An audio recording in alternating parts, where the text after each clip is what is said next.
This is Nick Pearson with the Final Lab for Computer Programming. So I'm supposed to make our assembly line for this lab.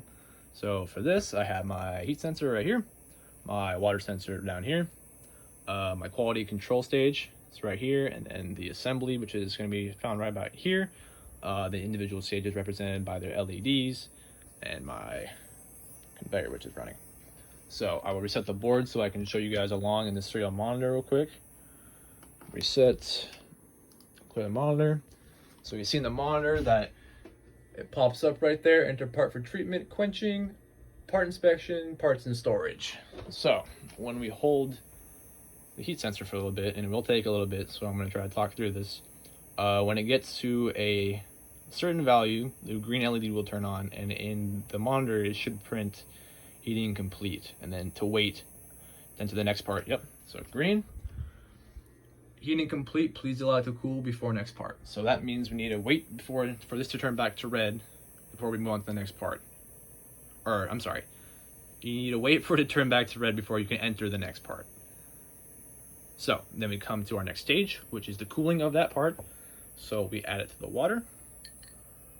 And when the water value gets to a certain, we'll see the LED turn green. Come over here. It says quenching complete.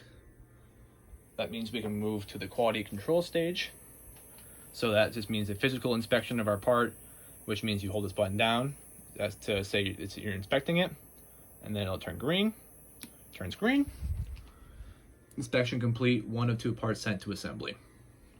So the white LEDs right here represent the parts in assembly. When this gets to 2, it'll add 1 part to the warehouse. So we'll go through this again.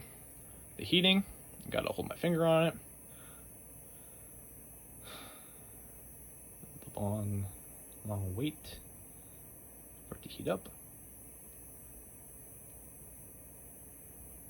Heat up, there we go. Now we can move on to the quenching. Add the water. We'll see it'll turn green in a moment. Turns green. We can then move on to quality control. Part is satisfactory, we hold it. Satisfactory, both of the LEDs are now white, and then they'll both turn off in a moment. And we'll go here. It says 2 of 2 parts were sent to assembly, and now there's 1 part in storage. So that is my factory circuit.